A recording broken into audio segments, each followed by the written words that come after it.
All right, I believe we are officially live. Hello, everybody. Hello, arty peoples, and welcome to Jerry's Live. As you can see, I have the amazing Jimmy Leslie on here with me, and my name is Emmy Klein. Now, Jimmy has an amazing demo set up for us today. Thank you so much for joining us. Now, if you are interested in anything that he is using throughout the demo, make sure to go to the website, jerrysartorama.com, and type in the search bar today's class code, which is JL211, JL211. So that will bring up the teacher's cart, and everything that he's using should be in there, and you can just check out all the materials that way. So without further ado, Jimmy, please take over. Yes. Hey, thank you so much, Emmy. It's good to be here with everybody. So nice to join you tonight. This is a fun topic tonight. We're going to be talking about Winsor & Newton products from the graphic arts range, specifically pencil, fine liners, and gouache. And I'll explain for anybody who doesn't know what gouache is. I will explain what that is, because I think I always find when I talk to people about products, gouache is the sticking point. Number one, people usually don't know how to say it. And they're gouache, what is it? How you say it? So I'm going to explain what that tool is. I think pencils are pretty standard for everybody in fine liners, but we're going to get into that. I like these three materials really because let me explain a little bit about myself. So I'm the resident artist for Winsor & Newton, and I'm also the director of their Fine Art Collective education program. Now, prior to that, I used to be a college art professor. And I found through my years of teaching, whether that be college art classes or for Winsor & Newton, what I really found is what's most exciting to me is getting people going. I think we can be our own worst stumbling blocks to starting the art process. We come up with excuses. I say me too. I don't have enough time. I don't have the space to do it. It's going to take too long to set up. There's so many things that can get in the way of actually being creative. And the great thing about pencils, super easy, no cleanup setup with that one. Fine liners, no cleanup setup. Gouache, which is opaque watercolor, and again, we'll get into that a little bit more, is something that's easy to set up, easy cleanup, water-based, and we can use these things obviously on their own or all together. Now, before I get into the products, I do want to say something else here about this that relates to this topic tonight, specifically when we talk about the pencils and the fine liners. They're of course drawing tools. And to me, what I love about drawing is I want you to think back. When we were little kids, it's the first thing that we did. Oftentimes before we could even verbally communicate, maybe you'd take a stick or your finger or a toe in the sand at the beach. We would make marks. We will put our handprints on the walls with, gooey cake icing on it. And as silly as that is, I want to share something with you. I found this at my local library. They've got a great collection of documentaries there. I don't know if you can find it on a streaming service, but if you can, look for The Cave of Forgotten Dreams. It's called The Cave of Forgotten Dreams. And it's about the Chauvet Cave in France. That was found in 1994. It goes back 32,000 years. And with some of the same pigments that we still use today, carbon black, yellow ochre, red ochre, our predecessors, our ancestors were making marks on the walls. They were drawing animals. They were putting their hand on the wall and blowing pigment around it to leave a shadow shape of their hand or an outline of their hand. And I love that concept that we are linked to our past through drawing, every one of us. So hopefully that gets you going and gets you excited a little bit here. What we're going to do is I'm going to flip my camera here to my overhead view, and I want you to feel free to ask questions tonight. Please ask questions. Emmy will shout my way, or Katie will shout my way behind the scenes, and I will answer them for you. A few other things. Obviously, you're on Facebook Live with Jerry's, but Jerry's Artorama on Instagram, great place to find some fantastic information about products. Of course, we're talking about Winsor & Newton, so it's simply at Winsor & Newton on Instagram. At TFACNA is the Fine Art Collective North America. That's the education program I mentioned that I run. And we've got lots of live streams and mini demos archived there. And if you want to follow me, swing on over to Jimmy Leslie Art, say hi. You can see what I'm up to. let's get into it though, guys. So we're going to start out with, let's start out with pencils here real quick. And I'm gonna bring you guys down here much closer to this surface right here. Yeah, there we go. Let's get it even tighter. Yeah, let's do that. Now, pencils are a pretty simple material, quite a simple material, but there's a few things I do want to point out about them. And some of the things you may or may not know. Basically, when you're looking at graphite pencils like the studio collection we have here from Winsor and Newton, graphite is a crystalline form of carbon, right? So the element carbon, the very thing that you and I are made up of. Again, what an awesome thing that we're so linked to a material like this. And when we look, what you'll notice is you'll see something like a 6B, a 5B, 4B. You'll see H's over here, H, 2H, 3H, 4H. You'll see an F and an HB in the middle. Now, this was always a question that came up with students of mine. Well, if H is hard, what is the B? This is always a bizarre thing. It should be S for soft, but it's actually B for blackness, but it is in fact soft. So when you go to your 2H, 3H, 4H, the higher the number, the harder that graphite is going to be. And that's because it's got more clay in it. It's graphite mixed with clay. That's going to be harder. So those are going to be more delicate marks. They're going to be marks where you'll have to put more pressure down if you want to really get it a whole lot darker. And then when we go from our 2B, 3B, 4B, 5, and 6, those get softer and they're going to make your more dense marks, the marks that are more easy to smear. So that brings us back in the middle here. So your H is your first hard one. Your B is your first soft one. HB is considered right around in the middle. And then F is for fine. That's the weird outlier there, the F, that's for fine. And I'm actually going to use, let's make a few marks, and then I'm going to show you a drawing, a very old drawing of mine. But I'm going to show you this mixed media pad. This is a great pad from Winsor and Newton. Perfect for drawing with pencil. It's great with fine liner because it's slightly grained. It doesn't have a real deep texture to it.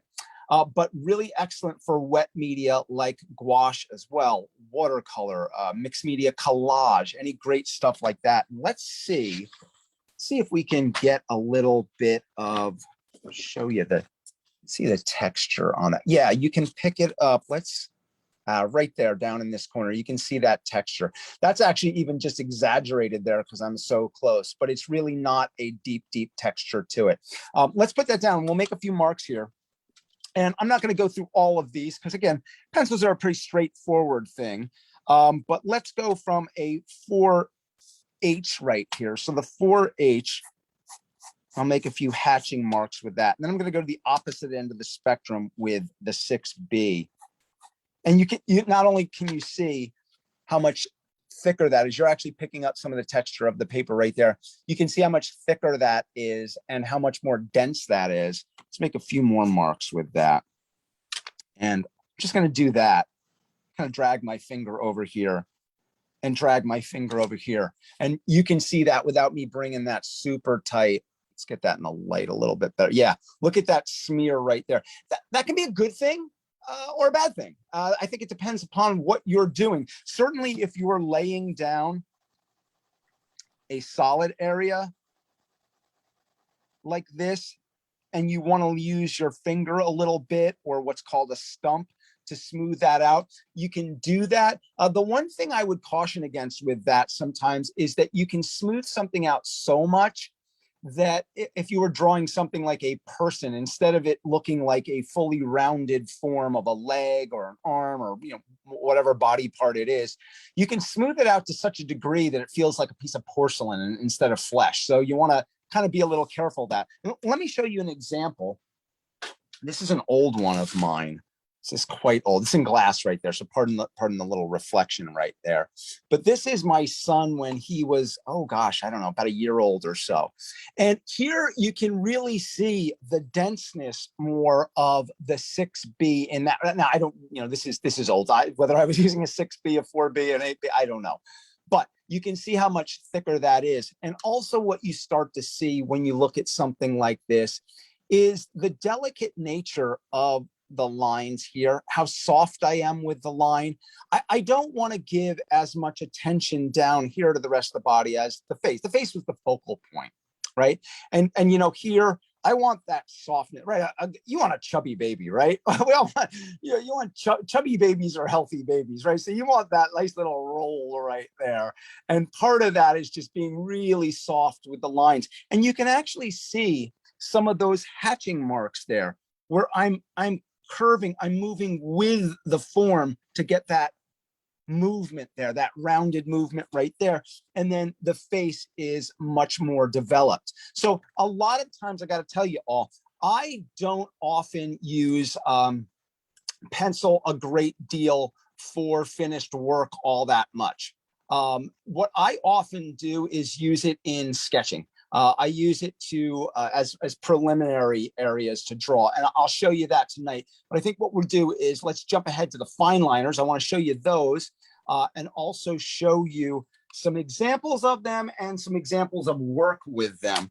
So we're going to move our pencils to the side, even though we're going to come back to them. And I think we'll leave our paper right here. And what we'll do is show you the Winsor and Newton fine liners. I've got 5 of them in here. I'm going to get closer here so you can see these, and we'll make some marks with them. And then I'm going to do some drawing for you. I'm going to kind of put these all together and do some work for you. But what we've got here is, let's get that in focus, a 0.05. 0.05. That's the really thin one. This is our black fine liner. And we'll make a mark with that. And then we'll go from our 0.05. We've got a 0.1. These are pigmented ink, right? So these are light fast. What does that mean? That means that UV light is not going to affect these. These are not going to fade. You don't have to worry about that. They're not dye-based like your jeans might be or construction paper. So here's our 0.1. You can see there's a little bit more of a darkness to that. Let's bring that up close for you. Let's take a look at that. So 0.05, 0.1. I should actually write that down here. Let's write that down for you. 0.05. Then we're going to go to our 0.1. 0.1. So sometimes I might, and let's go to 0.3. I might start sketching an idea with a pencil and then maybe come in with the fine liners. But a lot of times I just dive right in with the fine liners. This goes from 0.3 to 0.5, and I'm going to bring it up closer, but I think you can see the denseness of each one of those. Then we go to 0.8. Let's fan that out. That, whoops, I wrote 5 again, 0.8. And then finally the 1.0. 1.0. And actually, let's look at the nib right here.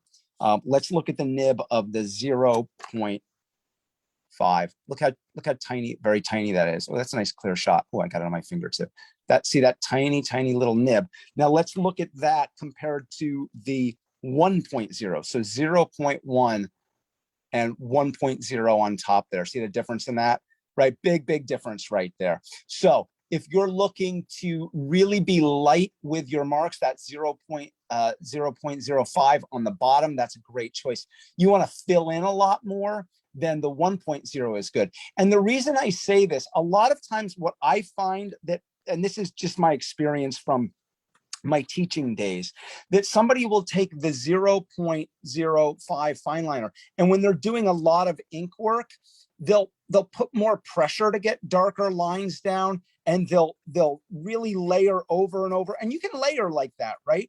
But you're also going to beat up the nib more than this one that's going to let out that thicker area. So yes, definitely you can do hatching and cross hatching marks. But if you want to fill in an area, go with your thicker one, and then you won't beat up the nib, the delicate nib on this. And, here's situations where when we look at this, let's get tight on this one right here for you.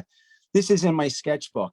Here's a situation where I'm really heavy with the fine liner here. I don't mean physically heavy with how much I'm pressing, but just it's predominantly using the fine liner right here. And there's a little bit of gouache that I've thinned out to the point of watercolor, and I'm really pushing that right there.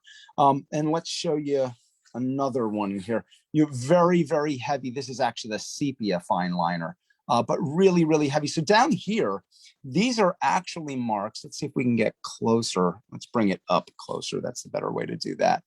That's actually areas that are still hatched and cross-hatched right down here where my finger is. But I've done it so much that I've really filled in that total area right there. So a lot going on with those fine liners. And then let's take a look at gouache.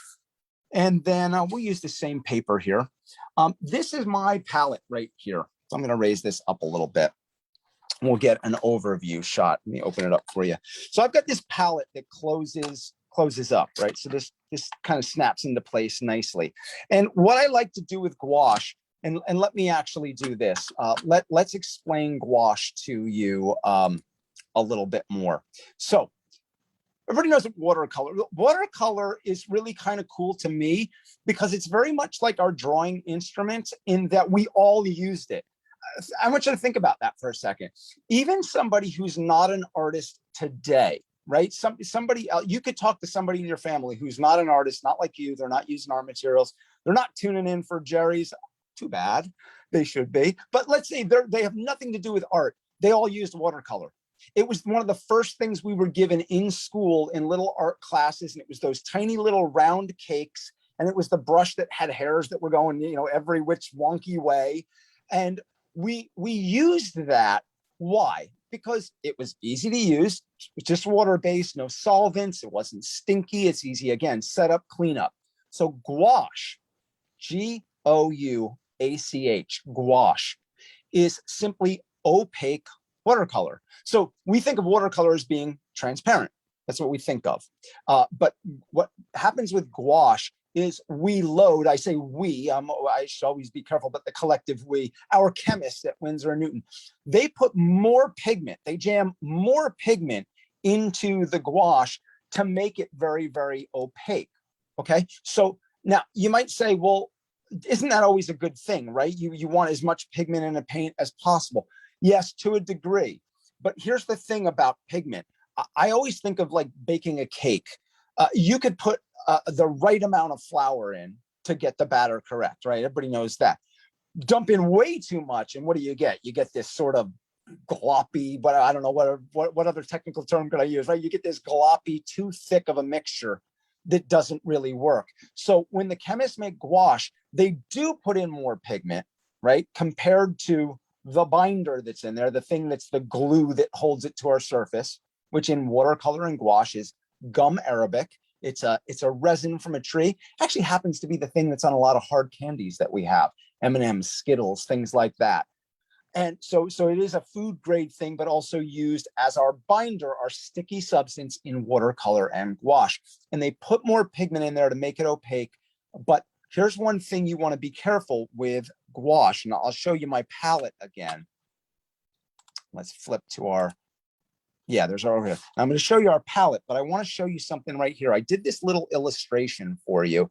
This was just a section of a gouache painting, and I didn't like it, so I cut out the section, and I purposely went overly heavy with the gouache. Can you all see that? See the cracks? Those are clearly not desirable. That's not something you want in your paint film. So one of the things you want to be careful of with gouache is, well, a few things. I'm going to put a little water on my finger. Watch this. See how I just smeared all that? So gouache is water-based, and it is still soluble in water when it's dry, just like watercolor. I like to call gouache the opaque cousin of watercolor. So it is still truly watercolor, but it's opaque. So the thing is, you want to put it under glass, you want to mat it and frame it, because you don't want anything wet getting on it that can smear it.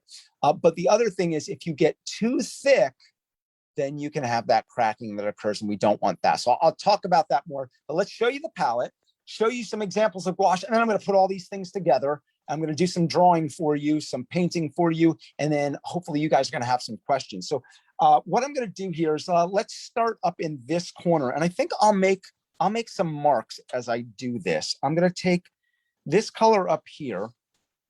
Let's do it like this. This is what's called permanent rose. So this is one of the reds I have on my palette, and it's more of a bluish red. Now you might say to me, okay, Jimmy, I don't know. I mean, yeah, it's red, but I don't know, bluish red. I don't see it. I don't see that that's bluish red. Okay, now hold on a second. What I'm going to go to next is our primary red. And when we look at our primary red next, which is sort of more of a neutral red, I think you can see that that permanent rose there has more of a magenta look to it. And let's even do this. One of the things to bring out the temperature, or I'm talking about two things. I'm talking about temperature and bias. Okay, so this has more of a blue bias. All right, and how do we see that? Watch this. I'm going to put out a little bit of white. Now I know you can't see that white right there. White on white doesn't work real well, but I'm putting that there because right now I'm going to clean off my brush again, take a little bit more permanent rose and mix it with that. And you can see just why we call it permanent rose. You can see that beautiful rose color, and it's more of a cool color. This is a bit warmer over here with our primary red. And then let's move around my palette. I go to a cadmium-free scarlet, cadmium-free scarlet. So we look at that now. Now that I would say, see how that's getting warmer? And let's bring that up closer for you right here. That almost looks sort of an orangey red until we actually get a true orange next to it. But take a look at that. So this starts to, and this is one thing you always want to remember, that color is relative. So this looks more blue because we move more towards a neutral red. Now we move towards a red that feels like it has a little bit more yellow in it. Let's clean off my brush again. And then let's go to cadmium-free orange, which I have right here. Let's put that down. I'm going to put that down here.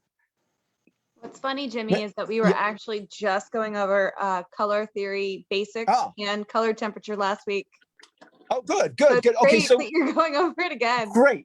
And I'm going to show you, and you know what? I want to show you more of this, guys, but I'm going to show you an actual finished gouache painting because I want to show you how this relates, because I can say that this is more of a blue or cooler red. This is a more neutral. This gets a little more yellow, and this certainly gets orange. That's fine. But it almost doesn't mean anything unless you put that theory into practice. So pardon me while I reach to my side here. And here's another sketchbook. I'm going to show you right here. This is a study. So this is gouache in my sketchbook. And this is a little study from a camping trip. And here we see a little bit of like a fire pit. We can see this very abstracted person on this chair here, another person here, another light and some other lights in the background. So this is gouache. This is in my sketchbook. It dries quickly. It's water-based. Great for doing quick sketches. Here, let's raise this up now, my view. And I'm going to move this over to the side. And let's see the more developed finished work. I'm going to get closer to it, but I want to show you the overhead view here. So you can see what I've done now is I've really pushed the colors a whole lot. This, everyone, and again, if you have questions, fire away. But notice here, this is about a 10-minute sketch. It's just me getting basic colors down of the scene that I saw. But notice what's happening here compared to the more developed piece here, where now I've really pushed the color of the fire. I wanted to get that harsh glow. There's a light in the background here. We've really got that glowing sort of circular light there. We've got this person in this, hard shadows from the light coming here. And this is gouache on watercolor paper. So start out with a pencil sketch underneath here, but a wonderful way to work quickly, work water-based. But what you'll notice about this, it's not like your typical watercolor. Because it's opaque, this could almost pass as an acrylic. And that's why what we call, when we look at our gouache from Winsor and Newton, the name of it is actually designer's gouache, designer's gouache. So why do we call it designer's gouache? The reason we do that is because back in the days prior to computers, designers, illustrators, think of somebody, although Norman Rockwell did really mostly oil paintings, but other illustrators of the day back then, 30s, 40s, and so on, before the digital age, would make images and they would have to turn it around quickly. So a lot of times gouache was used for illustrations because it dried very quick. They could make their image. And then the other hallmark of gouache, besides it being opaque, It's really dead matte. I'm gonna show you that painting again, and I'll tilt it in the light so you can see, but it's dead matte. So it's really easy to take a photograph of it and not have a harsh glare. So that's why we still call it designer's gouache. And let's do that. Let's flip back to this, and I'll show you this one again. See, when I tilt this in the light, no glare. We're not getting any glare off that. Dead matte. So super, super easy to photograph your work. I'll show you another one too. This is sort of the same type of subject matter, but here is where this comes important. And this is why I wanted to show you these and the importance of choosing your color. So when you look at this, let's look at the few colors that I laid down right here. And you can see that orange is still a little wet. But if we look at this right now, notice that I would have a hard time getting this fire to feel warm by just using the permanent rose over here, because it would be too much of a blue red. Even this middle ground primary red doesn't have enough of the yellow that this scarlet red has, or the orange. And that's where I really get my color to pop. And one of the things you'll notice, I want to show you really tight here. I want to get really up close. I want to point out the red you see here, the red you see here, all these little dots of red. That is where I did, I covered my ground in a red first because I knew I wanted that warmth. Then I painted on top of that and I let those little areas show through. And here's a little example of a work in progress. I just started this yesterday, actually. And this one is, again, sort of similar type of thing. This is, you know, only I don't know, an hour into it, hour and 15 into it. So you can see this person kneeling by the fire. Still that same sort of glow, that same sort of drama that I want, but it's really rough at this point. And some things will be refined, but really I'm trying to capture a sense of light.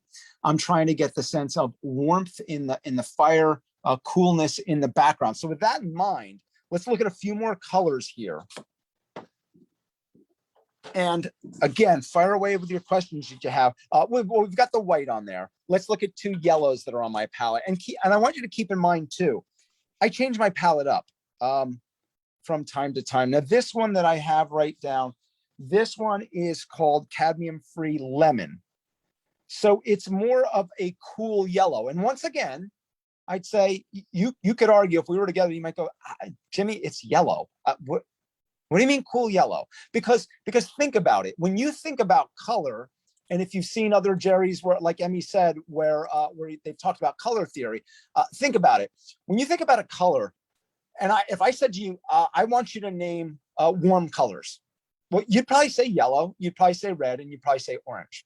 And you wouldn't be wrong. You wouldn't be wrong, right? Because we think of fire, we think of the sun, we think of heat. If I said, tell me cool colors, what pops into your head? Greens, blues, violets. We're thinking ocean, we're thinking water, we're thinking ice, we're thinking stuff like that. Fair enough. Again, absolutely true. Except, again, this is where we get color bias. So I say this is a cooler yellow. How do we know that, though? Well, let's put down our primary yellow next to that. And this is a warmer yellow. Oh, I got a little bit of, I got a little bit of graphite in there, which is all right. It's not going to harm anything, but I'm going to do this over here. There we go. Let's do that. So there's our primary yellow. And just for the sake of things, because it's always easier to do these things side by side to make color comparisons side by side, I'm going to come back with the cadmium-free lemon. So I'll put it over here just so you can see side to side. And that's when it's a little bit easier to see the cooler, more lemon sort of feel as opposed to the warmer tones that we have there in that yellow. So what you start noticing is, what do I have on my palette? Got warm and cool red, got warm and cool yellow. And then that brings us to, I've got a green, I've got permanent green middle that I'm going to put in here. Nice kind of middle tone green that I can mix with these other ones to get more secondary. I'll put a little more of that lemon in there. Look at that beautiful, beautiful tone that I can get right there, right? Really beautiful colors. So I like that green, that permanent green middle. That's this one that I have right here, permanent green middle. That, along with these two yellows, can give me a really nice myriad of greens. But then I get heavy with my blues here. And the reason I get heavy, you can see that on this side of the palette, I get heavy with my blues because I do a lot of landscapes. And lately I'm doing a lot of landscapes. So again, these various blues with these yellows, some white added in, I can go kind of endless with my greens. And I think one of the things that happens sometimes when people are using color is they grab one color. So they'll grab that permanent green middle and they'll just add something to it, probably white, to make it lighter, and more white to make it lighter, and more white to make it lighter. And then it just ends up losing its what we call chroma, or its saturation. It loses its intensity and it becomes kind of pastel. Not necessarily a bad thing if that's what you're trying to do, but you end up just getting lighter versions of the same green, or the same blue, or whatever you're adding white to. And you cool it down with the more white that you put in there, right? And the other thing that happens is you add a dark to that and you just get shades of it. So you kind of get the same color going darker, lighter, instead of different colors. So let me show you just a few more colors on here. Some of the blues I have. So this is our primary blue. So again, sort of a middle tone blue. It doesn't really push heavy towards cool or warm, as opposed to, this is my ultramarine. So I have ultramarine right here. That's this dark, dense one. Let me use a little bit of that on here. This gets a little bit more, this moves a little bit more towards a red. And when I say that, let's look again. Let's take some of that permanent rose that I had before. Watch this. Watch this. I want you to see this, because if you want a violet, I don't have a violet on my palette, right? So I'm going to put some permanent rose here, and I'm going to mix it with that ultramarine. And look at that deep, dark violet. Let's add a little white to that. Let's add a little bit of that, because we'll tint it. We'll bring that out a little bit more. Clean off my brush good. Just going to bring a little into that. And look at that violet I get, right? If I go less white, obviously. That's a gorgeous, that's, right? That's great. What was that? Look at that sound I made. It was just, I'm like, I don't know what to say. That's just a great violet. So that's that permanent rose and ultramarine blue. Then I also have a cerulean blue. Cerulean blue makes a really nice sky tone. When I say sky can be anything, right? But when we kind of think stereotypically a blue sky, we get sort of a nice cool with that. And then I also have on the palette, I've got a turquoise blue, right? And everybody knows turquoise, right? We really think of that when we think color of on the show. we think of like Caribbean, right? We think of things like that, right? It's beautiful. And let's add just a little white to bring that out. Yeah, look at that. That's gorgeous. So these 12 colors, I can do a ton of stuff with these. So let's show you some things I have done, and then I'm going to do some sketches with you. I'm going to show you some more pencil. I'm going to tear this page off. This mixed media pad has a perforated edge to it. I'm going to bend it and do that. That way it's easier to tear off. I'm going to bend that. I like the perforated edge because I find sometimes if you don't have a perforated edge, you end up pulling all these rings, and so it's just, I don't know, it's kind of a pain in the butt. Now, with this palette, before I show you anything else, you'll notice I have a sponge here. Now, what's the sponge for? Sponge, it's sort of like a humidor. So what I do is I have my little tiny bottle right here, this tiny thing, just water, and I can just do a little spritz all around, and I didn't have to make that sound because this does it. I like sound effects. So I did that. I just wet that. I know it's not sopping wet. It's just damp. And if I had too much, I'd squeeze it out. So it's damp.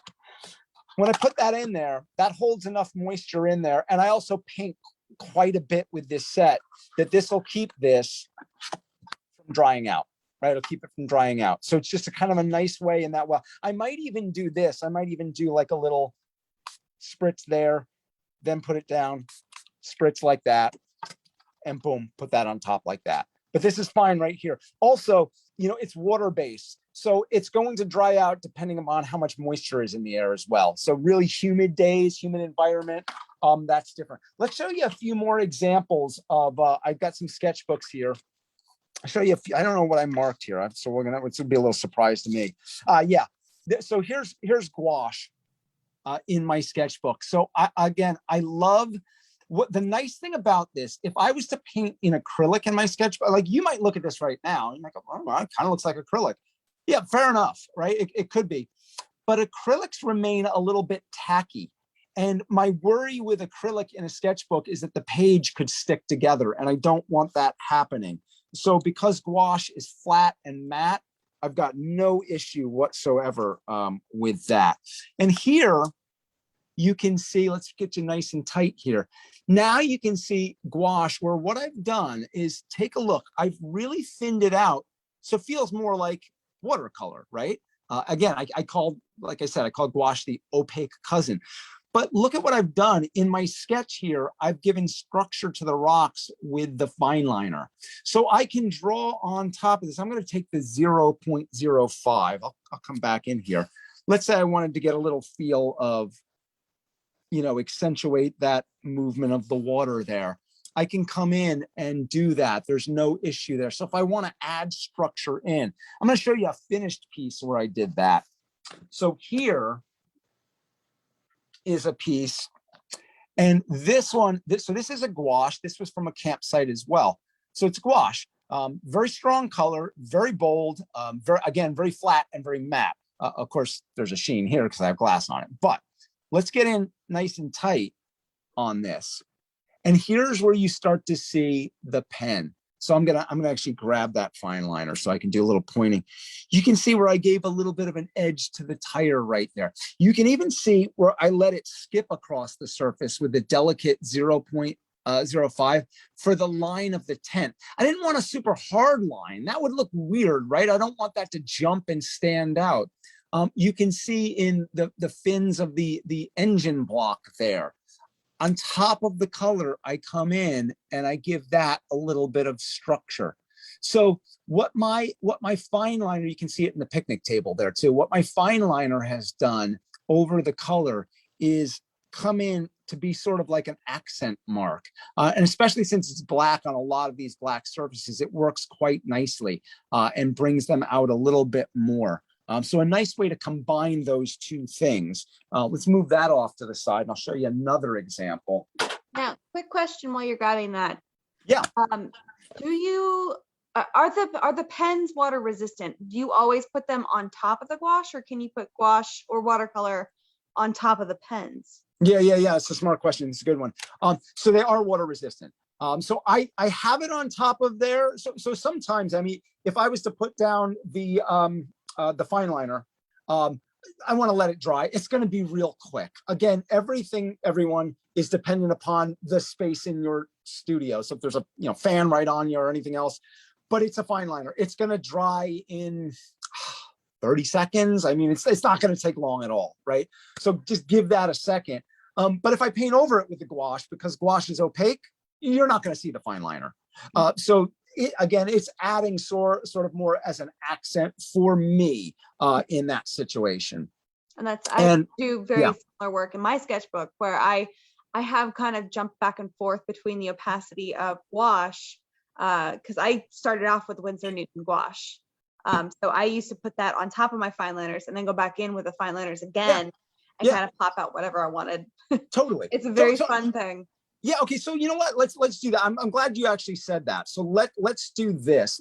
Before I show you that next thing I was going to actually show you. Let's do this, because I don't want to lose. I'm conscious of time here. Let's say. We got plenty of time. Do we have plenty of time? How are we doing? Yeah. Okay. Yeah. No, it's only 6:09 right now. Okay. Good. Okay. So if we look, this is a Cezanne painting. It's a photocopy, right? This is a Cezanne painting. And I want to bring you real tight to this, because I just wanted to show you where, when we look at something, there we go. When we look at something like this, and let me, why don't I get a pencil to point these things out? When you look here, there's Cezanne's pencil mark. You can see I don't know, what is that? An orange, peach, whatever, that he maybe didn't fill in. You can see another one right here. You can see a little bit, let's bring this even tighter to you. Yeah, there we go. Look at in the picture. Look at in the front edge of the plate right here. And you know, that depression in the plate. There's all his pencil marks in this watercolor. And the reason I show you that, the reason I think this is important, and I clearly, I don't know all of you and what your experiences are and such, but I think a lot of times people get hung up on line work like that. And they feel like, well, I've got to erase that all and I've got to clean that all up. Now, there's nothing wrong with that. If you're doing a watercolor or any other work and you have a pencil sketch, yeah, clean it up and use an eraser if you don't want those marks in there. That is an aesthetic choice you're making. It's not a right or wrong thing. So I'm absolutely not going to tell you, well, no, don't do that or do that. It's an aesthetic choice. Obviously, Cezanne chose to leave it. I like leaving stuff like that. I think there's an energy, I think, that you get from that. Plus, let me go back to this. What I think, and this goes back to the first thing I said to you guys as a group, you know, thinking about those cave paintings and the immediacy of drawing. When I look at this, line work, pencil, charcoal, pen, those are the things that I feel like bring me closest to the artist. It is their initial mark. Nothing makes me feel more connected to an artist when I'm at a museum, when I'm at a gallery, and I can see that process. And once again, whether we're making a drawing, and so we start out with our sketch and we develop the drawing, or we're making a painting and we start out with that sketch, or maybe it's a sketch for what? A sculpture, industrial design. Somebody's designing a teapot. What they might do, they might sketch the thing first, just sketch a bunch of little thumbnails, little concepts, ideas, and then we take it further. So I love that drawing is the connection. So I want you to think about two things the next time you go to work. If you have some pencil drawings and you're going to put some watercolor or some other media down on top, don't erase it right away. Come back with fresh eyes the next day and see, can I live with that? And again, that's not because it's right or wrong, or I'm telling you that's what you should do. I just want you to give yourself the option, because again, I think everybody feels like, no, I got to clean it up. I got to do this. I don't know if it's all right for Cezanne. Kind of okay for me, I think. But again, not right or wrong. I definitely want to stress that. Let's take this image right here. So let's just take that. I'm gonna just show you that up close, and I'm just gonna take you through process a little bit here. So a lot of times in my sketchbook, I might do one of two things. I might make a little mark, a little, a thumbnail sketch. And I might say to myself, and I'll get you tighter here in a second, but I might take my pencil, it might even be the Fineliner, but I might just kind of rough out, I'm being real quick here, right? Just kind of rough out my composition. There's a little shoreline right here. There's a shadow that comes down from the tree here. We get this movement of the water. What do I see? If I look at this right now, and I want you to all do this. I want you to all do this. So you're looking here. Let's get tighter for a second. I want you to look at my reference photo. And I want you to squint your eyes. Okay, I want you to squint your eyes. Now, look at me here. I want you to get crow's feet going, right? So I want you to shut your eyes down. This is not for long-term vanity here, folks, right? But I want you to shut your eyes down so much so, I don't want you to close them. I want you to still see, but shut them down as much as you can, because what that'll do, it'll simplify forms for you when you're starting to do something. So let's go back to the overhead view. Okay, I want you to squint it. And what I want you to do when you squint it, I want you to ask yourself, when you look at this, what is the darkest dark that you see in there? I would have to say, now I'm gonna stop for a second. I'm gonna block this off.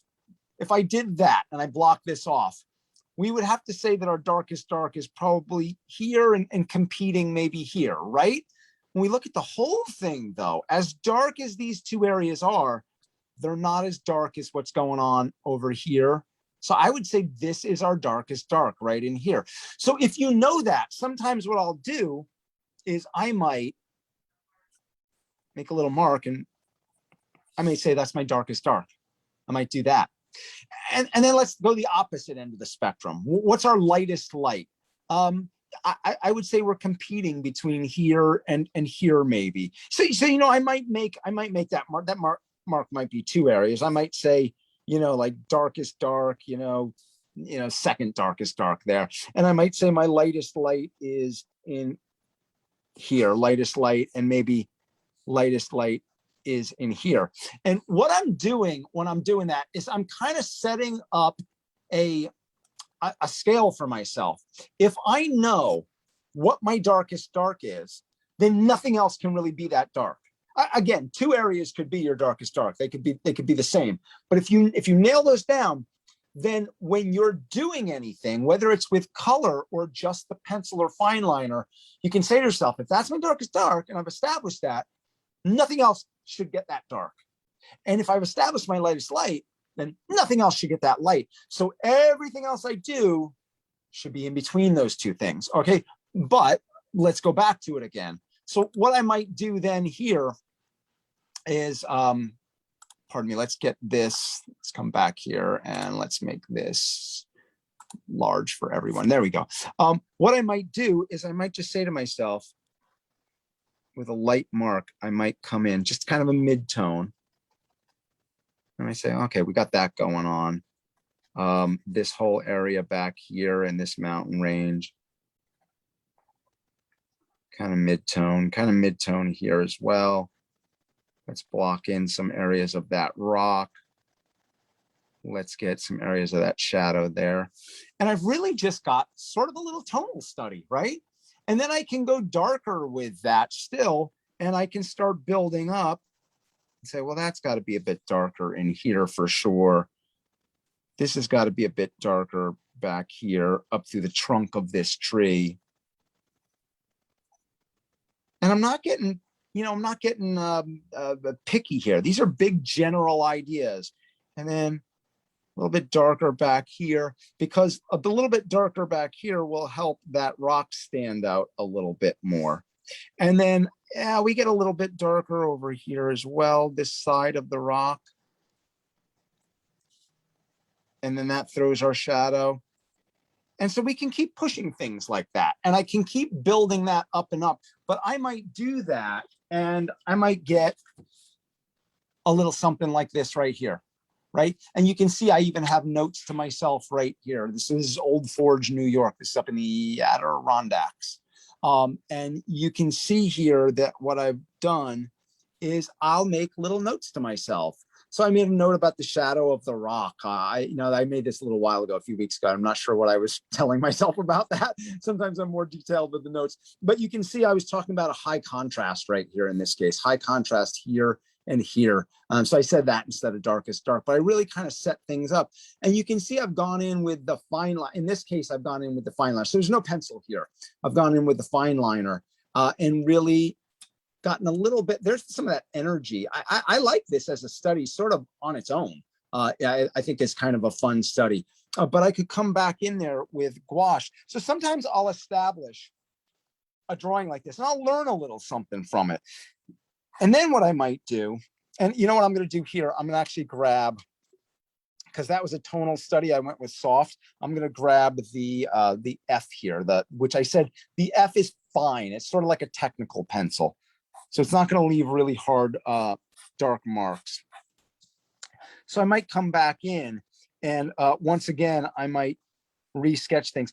I never used to do studies a lot, and I really like doing them now because I find that each time I do a study, I learn a little bit more about my subject matter. And usually I'm just winging it here because of, you know, time. I'm not taking the time to go through any hard measurements and things like that. I'm just winging it based on my eye. But no matter what, my initial sketch in pencil is always just loose. I don't think a lot. I just go with instincts and I let it roll. And then when I get to a second one, I might start measuring things a little bit more. I might start developing that a little bit more. And I might start to compare things. So I might start to look and say, well, let me take a look at that rock. Like if I do this, how high is that rock? If I take the height of that rock You know, where does that fit into the height of that rock is almost half of the length of that rock. So I'll get comparisons there. So right, proportions to one another. And I'll try to understand a little bit more what's going on. So I go from something that's very, very intuitive to something where I'm developing a little bit more. And let's say I've done that. This is where maybe I'll come in and I'm going to grab that palette again. I'm going to grab that. Or let's actually go Fineliner here a minute. Let's say maybe I've measured things and I want to get a little bit more specific about what's going on. And I want to tell myself, you know, there's a harder edge here and this rock kind of juts up a little bit more. So maybe I want to state that. And maybe I want to kind of remind myself of the roughness of the shoreline right there. And that there's another mountain range behind this one here. So maybe I come in with a fine liner and I define things a little bit more just for my own clarity. But that's where I can come back in now and I can start to block in areas. And I'll take my gouache. I've got it off to the side here. Actually, I can leave it down here. You won't see the whole thing, but I can leave it down here. And I'm going to take a little bit of sort of my sky blue color. And pardon me, I'm mixing that off to the side because I want to keep this nice and close for you guys. And then, you know, fairly wet, I can come in here and just begin to kind of think about the areas around the white puffy clouds and begin to sort of block that in. And while I'm doing that, while I have that on my brush, and kind of get some areas that are happening in the background there. Right through here, we sort of get this zigzag pattern that's in here. So I just start to block that in. I start to get an idea of what's happening and I can establish that. And then I can come back in. I like that because it kind of sets a mid-tone right there. And then I can come back in and I'm going to take some of that permanent green. Let me do this here like this for you. I don't have, if you look at this, this almost appears as black, but I think if I used black, it would just be so heavy and so dense that it would just like be like looking into the mouth of a cave. It would be too dense. It would almost make like a hole in the surface. So sometimes what happens is, watch what happens when we have our opposite colors here. I'm going to take that permanent green. Let me do this. Pardon me. I'm going to put some of that permanent green middle there. I want that to be strong for you. I want that to really stand out. And I'm going to take a little bit of my primary red. And look at what I've done right there. Look at how much darker I've made that. Now let's do this way. Let's actually put a mark down here. Permanent green middle on its own, right? On its own, right? Real bright, way too bright for what's happening right down there. And then our primary red. Oh, well, clearly too bright, right? I don't know. We don't even really see red in here, but we mix those two things together. And I'm doing that just a little bit off here. And they've started to cancel each other out. And I can push that even more with the red, but they start to cancel each other out. So because they're complementary colors, red and green, violet and yellow, orange and blue, they knock each other back here. And we get something that's closer to what we might want for what's happening here. Now, it depends on how watery I get with that. You'll see, you'll see some of the paper come through there if I get too watery, but I can begin to block that in. I can always darken that if I want. And I can set up my lightest lights and my darkest darks. And when I do something like that, when I build that up, then let's take a look in my sketchbook. I'm going to raise this back up and we'll come back to this sketchbook here. And pardon me 1 second. I'm going to see if I can, I had the page marked in it and it fell out. Oh, there it is. There it is. Now you can see my gouache study right there. You can see that. So I haven't developed this into a finished painting, but you can see from tonal study, a study where I've started to put down color, right? And as I would continue with that, that's what we get here. And notice something else that's happening in this. Notice these little bits down here. I actually got kind of watery with some of my paint and I and I took my brush. I'm going to do this with the green. And I kind of flicked a little on there like that. Kind of like the sketchy marks that I showed you in the Cezanne image right there. Some of that little flicking, if you will, gives a little bit of light on the water or texture on the rock. You can actually see with the rock too. Oops, let's get that in focus. I got a little bit of dry brush. My brush is quite dry there. And I drag it across the surface and you can see some of the marks from the hair of the brush. It gives it more of a rough texture right there. But this is something as a study where I look and I'm like, yeah, it's working. It's working. Darkest darks, right? But this even still darker than what's up here. Lightest lights in these areas, more of a middle tone of the rock.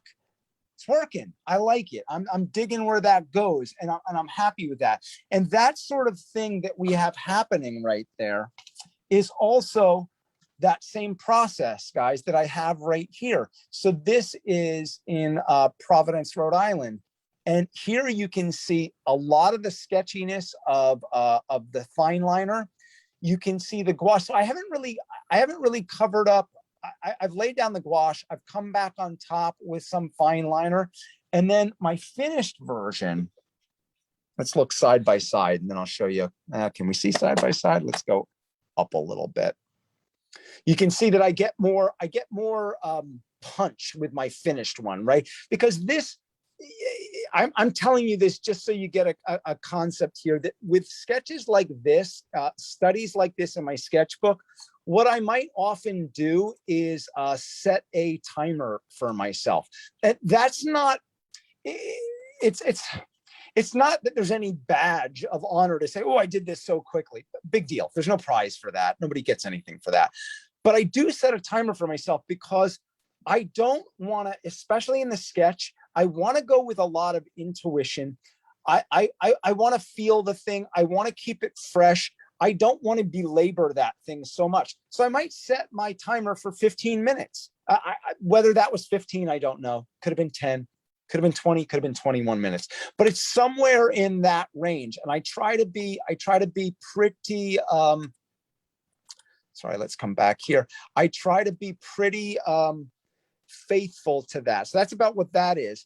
And then when we come here, you can still see down here in the road, I've come back with, now, Emmy, to your question, this I actually can see where I was a little bit lighter with the gouache. You can see where I've come over it over the pen mark with the gouache right here. Just in that front, that's a little more ghostly right there. And I really kind of gave the perspective of the road going back in place. What you'll also notice is I used that 0.05 for a fire escape that was right there. And, you know, a little bit of structure to the trees, the top of the trees in the background. We can get pretty tight on this. So I get a pretty good idea of what's happening right there. And then show you a few other things in here. So I like the combinations of these things. I think are quite fun to play with. And it's just a matter, it's all aesthetics, right? Do you want to come on top of the gouache? You know, here's where I'm dealing with a gouache study of a house across the street from me in moonlight and the light on their porch. No fine liner in here. This is just straight gouache on the page. So it really kind of is once again, a nice way to really block in forms. And let's see, what else do I have here? Yeah, here's one where I've got the fine liner involved. So this was, I was stuck in some traffic. And so I took a photo. I no painting on the go while I'm driving, no painting and driving, no texting and driving, no painting and driving.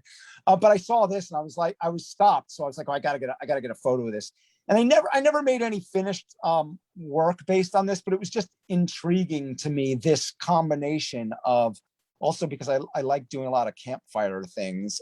So just the fire aspect, and you can see where I got really dark with the gouache here, and I got really watery up here to feel more like light is coming through. And the fine liner gives a little bit of structure to the trees. These cars back here, which are I would say more notations of cars, there's just kind of blocked in with color and a little bit of structure. Same here. little bit of structure to the car. So that's what I'm really doing there, is giving structure to that. And oftentimes in little sketches like this, I'll use the fine liner to give myself a little structure, which is sort of shorthand notes for me later on if I do a finished painting. Again, didn't happen to do one with that, but that's where I like the fine liner. And keep in mind, you know, with this situation, there's oftentimes too where I don't do this, where I will just jump in with the fine liner. I have to tell you this, that some days I'm a big proponent. And I would challenge, this is another challenge I want you to do. I want you to jump right in with a fine liner or with a pen and just draw. I want you to do that. And I don't want you to be freaked out. Well, what happens if it doesn't look good? What if there's these extra lines that I didn't want? That's the beauty of a sketchbook. You don't have to show it to anyone. It is your visual diary. Sometimes I really like calling it a visual diary instead of a sketchbook. I don't mind showing you these things, because if I show you something and something's not good, I don't care. I actually like to do that sometimes, because we all make garbage from time to time. But what I'm getting to is I often just go right in with the pen. I had a professor many years ago who wanted us to do that. So I'm comfortable. I will tell you this though, and I've said this many times in demos, there are days when I am drawing, when I'm working, and this hand here is like this separate other thing that is not attached to this arm and this body and this head. And I swear to you, I've gone in this is my studio out behind my house. I've gone into my wife sometimes. So how'd everything go in the studio? I'm like, I don't feel like I've ever done this before. Like today, this and this did not work together. And sometimes when I feel trepidation like that, and I don't know what that is, guys, it's just a weird day, right? Then sometimes I will use the pencil. It just feels a little bit more, it's the first thing I ever used. It feels a little more comfortable, and I'll do that. But I don't want you to be scared of the fine liner. Don't scare yourself with that. So I'm just going to show you just a few more things, and we'll take any other questions that come in. Here's a sort of, now that happens to be the sepia fine liner, but visual diary. Here's me writing about a little camping trip, and here's this cabin. And you can see I'm quite heavy with the fine liner, and then I come back in with color. Now this isn't exactly the same scene. This is a similar scene to this right here. It's the same cabin. It's a different view, a different format. And in here, there was a lantern sitting on this edge of the porch right here. But you can see I've just jumped in. There's no pencil involved. I've just jumped in with a pen. And then it's almost like a colorized photograph. I kind of came back in with some color. So it's really me. This is the pen version. This is the pen version of this tonal study right here in pencil. But then I've come in and I've just colorized it. And I didn't need to tell myself all the colors that are in this final painting. I just kind of wanted to say, light coming through the window of the cabin. There's a light in there. Lantern light over here. Fire in the foreground. Those are my big components. So when we get to this, that's what I want, right? I want you to look at this and get the feel that you're here in the foreground. You're in it. You're in the fire with me. You're right behind it. And this log is leading us right back to that lantern, which is leading us inside to this nice little cozy, warm place. That's the mood, the feeling, the things I want. So those are often things that what we do is we figure those things out in our sketches, whether pencil or fine liner, whether it's a sketchbook or whether it's the mixed media pad or whatever. It's a napkin when you're sitting at a bar. I don't care. I've sketched on anything. You never know when an idea is going to come up, but I look at the sketches as this way that I write notes to myself. I almost think of the sketchbook sometimes like when you see a movie, and in a movie, it's like, remember Good Will Hunting, right? And he's got there's the board and there's all these equations, and this is connected to this, and this is here, and this is, I don't know what's being done there, right? I have no idea. But it's this figuring out. It's the process is put down on the surface right there. And in my sketchbook, I make notes about the process sometimes. And I will also tell you this too. Sometimes when I'm working on a painting and it's on an easel here and, on the other side of my studio, when I leave for the evening or day from that paint session, I often get out a Post-it notepad and I just stick it to places on the painting. And I say, no, this arm needs to be lower. Leg too wide, question mark. I don't know. Let me look at that next time I come back. Color too bright, too this, too that. So it's usually tons of notes with lots of question marks, because I don't want to end a session working on something and definitively tell myself that the next time I come in, this is what needs to be done, because my eyes are tired. I'm at the end of the session, right? It's like you got done with a sporting event, right? If you got done, anybody who's ever been an athlete, you get done with a sporting event, that's not the best time to assess it immediately. Catch your breath, get a little food in you, think clearly, and then let's assess. Let's regroup, right? I look at painting that same way, or sorry, I shouldn't say painting, art the same way. I leave with all those question marks, and then I come back and I go, no, actually that wasn't right. That actually looks good. I was too caught up in it. Scrap that one. Yep, I do need to change that one. I do need to fix that one. And then I kind of go through the process and I get myself to where things make sense and they work for me. And I got one more here. I'll show you one more. I got more than that. There's tons of sketchbooks, but I'll just show you other examples of gouache studies. So this is a little gas station over here to the left. And light, this was actually 6:19 a.m. You can see in my sketchbook there. I didn't actually do that then. I will take a lot of reference photos, and I've had people ask me, what about working from photos? Yeah, why not? There's nothing wrong with that. It's a tool, just like anything else. So I will often take reference photos of things that I see. And there's a Dunkin' Donuts that was on a corner of another street around the same time. This one's 6:17 a.m. And that one is something, these both became finished paintings, but you can see again, gouache in the sketchbook. And what you can see here too, I put down a pink ground.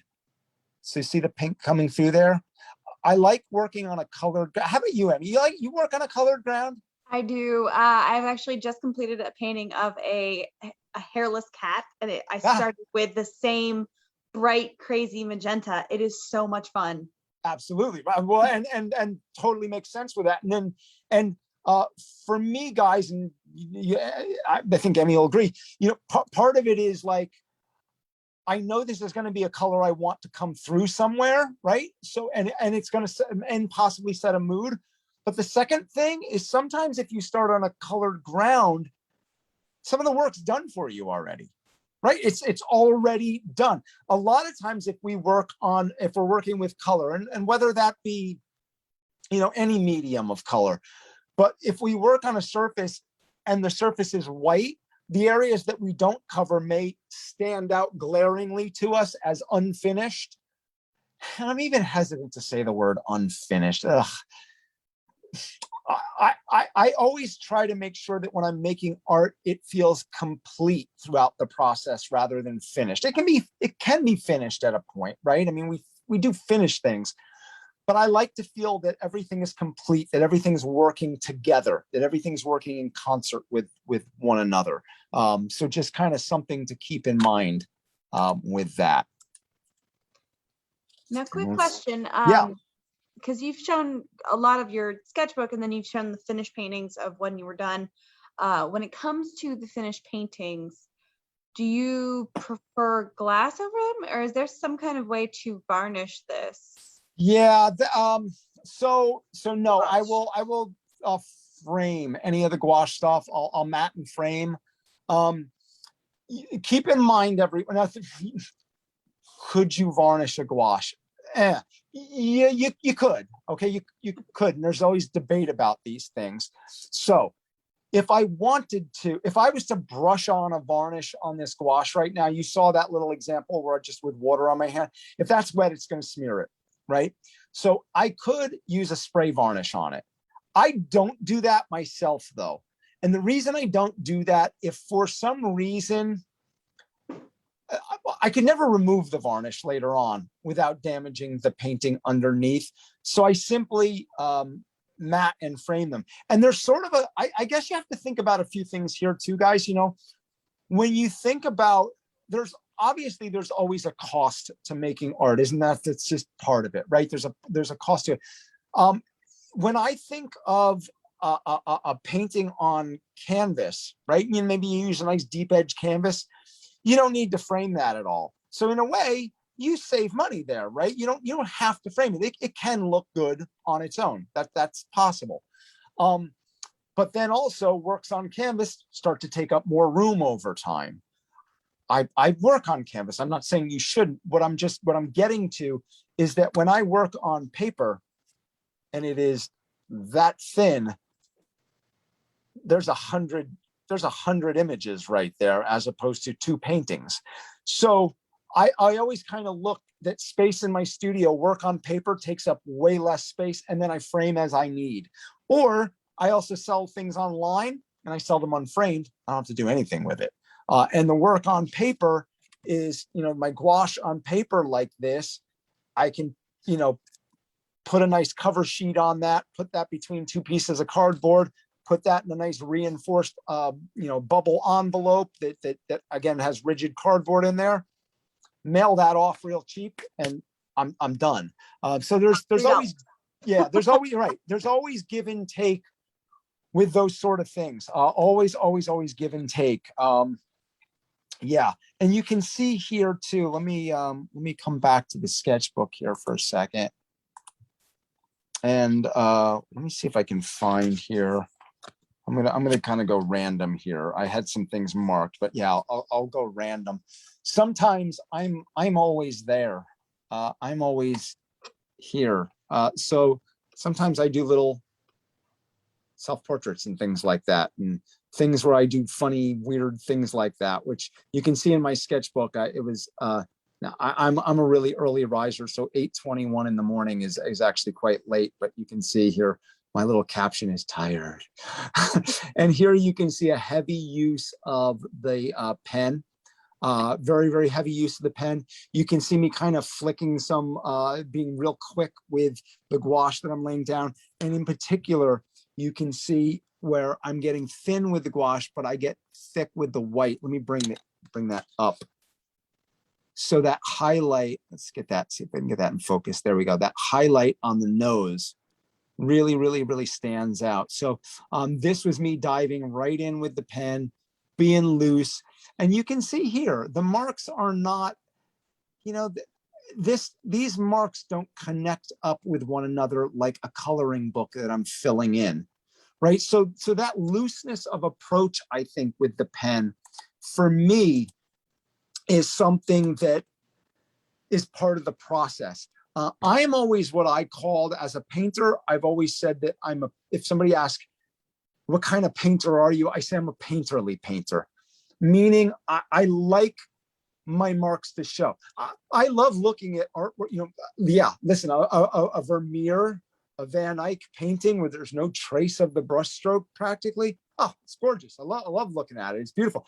Part of what I love looking at is not my temperament at all, at all. I like the fight, the mark, the struggle. I like that, and there's an energy to me about that. So when I'm drawing, there's that same kind of thing that takes place there. So again, I think a lot of times, and I don't know, right? I don't know whom I'm speaking to in terms of your experience level. But if you would call yourself, and please, when I say these terms, they don't mean anything to me. But if you are more of a beginner or a novice, those are not derogatory terms. I don't know what I am. What am I? I'm just a guy who's been doing it a long time.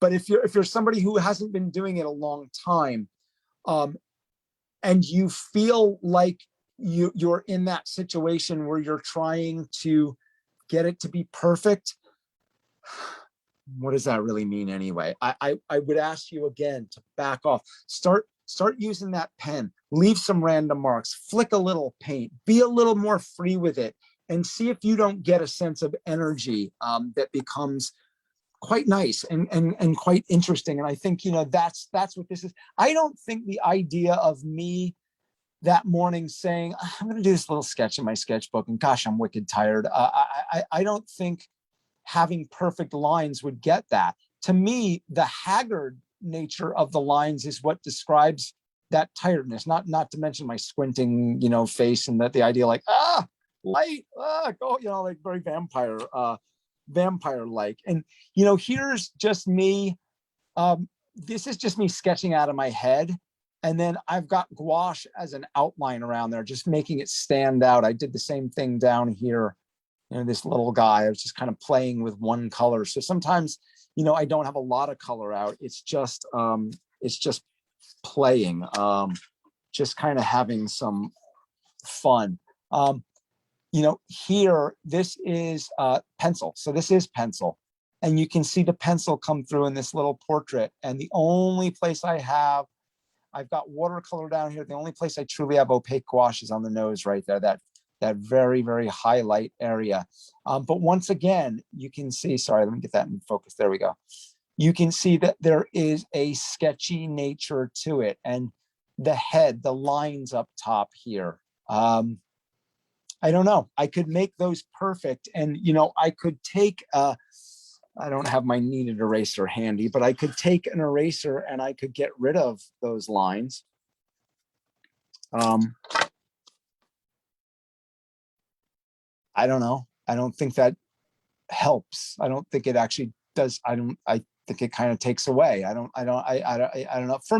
For me, but that's, again, aesthetic choices that you make as artists. So, once again, if I'm doing something like this, let me grab another example here. This is from that same trip. There's a cabin again. So when I have something like that, when I'm making my marks, here's where I might come in with a pen. And I'll often use the 0.05. I'll use that as an initial sketch because it isn't heavy-handed. So once again, without really, I'll kind of establish I'm skipping across the page. I'm being very, very light with the line, no pressure hardly at all. And kind of establishing my horizon line back there. And I might even, on a photo reference like this, I might take my thick fine liner. Let's take the 1.0. I could do this with a ruler, but I can be pretty steady handed. I might just give myself not a grid, but a simple kind of concept. And look what that's done for me. Look what that's done for me. It's told me that that tire is going to land just a little bit below here, this mark, but it's going to really land on my center line, right? So I might in my initial sketch, I might do that. Be just real loose. I'm skipping across the page. And then I can come in here, right? There's that wheel coming at us, right? There's that. Big ideas. I don't need to describe everything. Again, my initial sketch is usually that one. There's the handlebar ends up there. It's that one that helps me just get a sense of concept, of idea.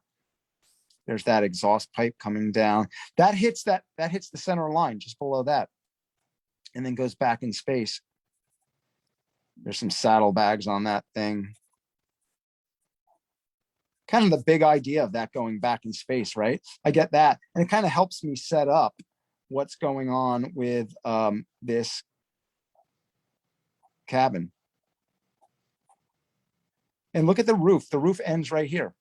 Ends right at that spot right there. So that's great. So things like that can really help me set up what's going on back in space. The door's right there in the middle.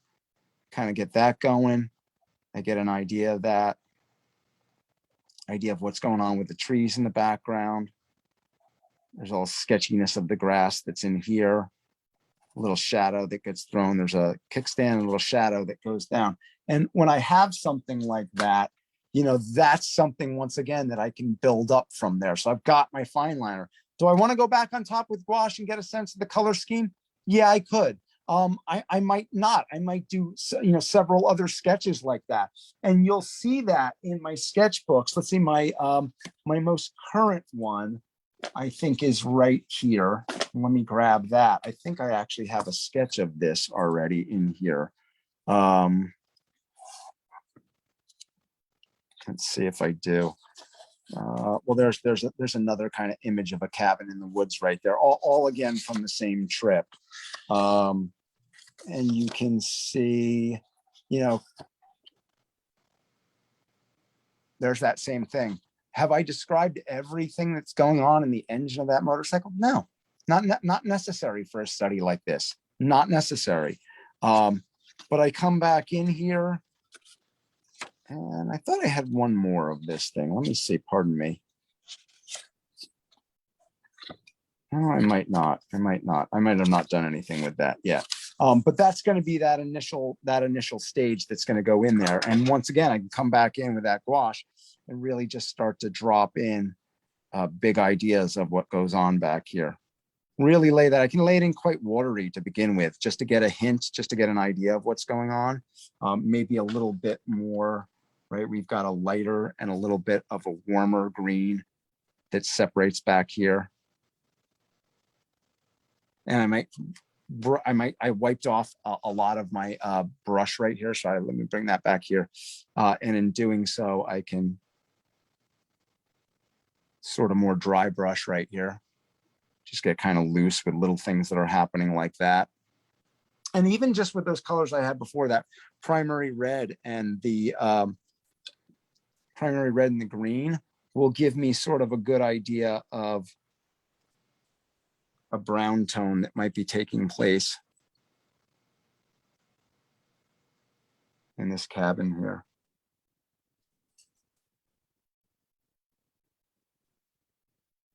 And I can just get initial ideas down like that. And that's the kind of thing that just kind of helps me set up this whole scenario.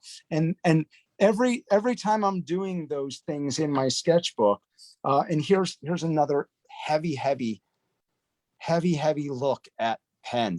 So this was very early in the morning, looking down a street when I went out for a walk in my neighborhood, and then doing another color study of that same thing. Very abstract, very simple. And those things will eventually get built up to this level. So if we want to call this finished, we can call it finished. But I'm sort of, you know, I think what you should be aware of, that if I go back to this original one that I showed you, is that finished doesn't necessarily mean, and you have to define this your own way.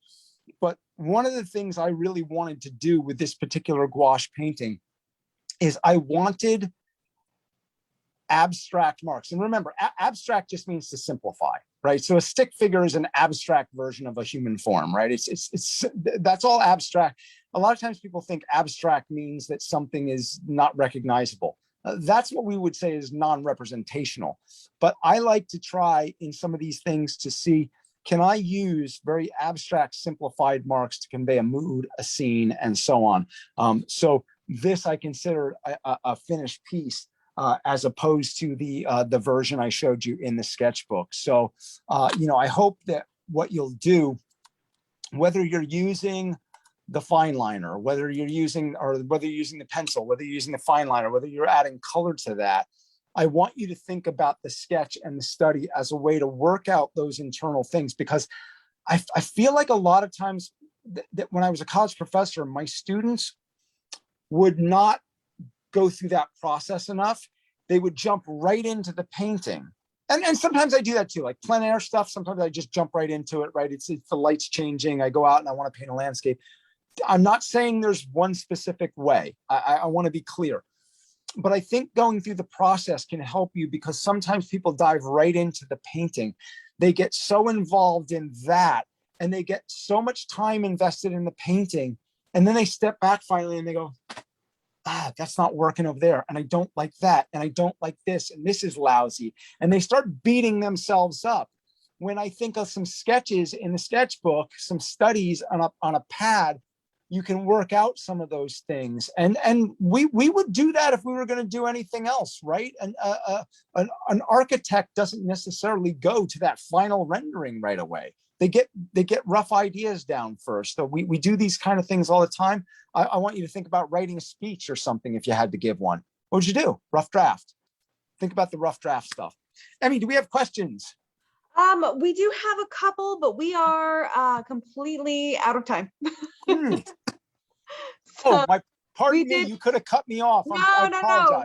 We did run late on this one, but it was such an incredible lesson. So thank you so much for all of that. Like, that was just so much knowledge. And yeah, you're welcome. I can't tell you how many times in the comments people are like, I need to go to sketch right now. Oh no, that's nice. So inspired and so excited. I don't want to keep you any longer, but let me just say this. I mean, I believe you do post this later on, yes? Yes. Right now it's only streaming live on Facebook, but we will post it again to YouTube, but it's rewatchable on both platforms. Okay. And I just want to offer this. I mean, when you do that, if people have questions and things we didn't get to, email me. And yeah. I'm happy to provide the answers, guys. I'm always do that. And one last thing, of course, as well, do check out Jerry's on Instagram. You've got Windsor and Newton there. You got our Fine Art Collective North America Education Program. So lots of videos. And then there's me there too, if you want to come say, hey, Jimmy, what's up? And definitely. Now we'll go through the comments though, for everybody who did ask a question, who didn't get it answered. We'll go back through and make sure to answer those in writing. But that is all of our time. But everybody, make sure that you join me next week, of course. I'm going to be actually going over colored pencils, which is cool. Perfect for the follow-up to this. So yeah, absolutely. It's a lot of fun. But it's the different types, and there's a lot of experimenting that I did. So I'm very excited to show all of the things that I did. And it's going to be a fun show. But Jimmy, again, thank you so much for joining us. Absolutely. I mean, it's my pleasure always, guys. Be well, stay creative, stay safe. Be well. Bye-bye. Thank you, everybody, for joining us. Bye.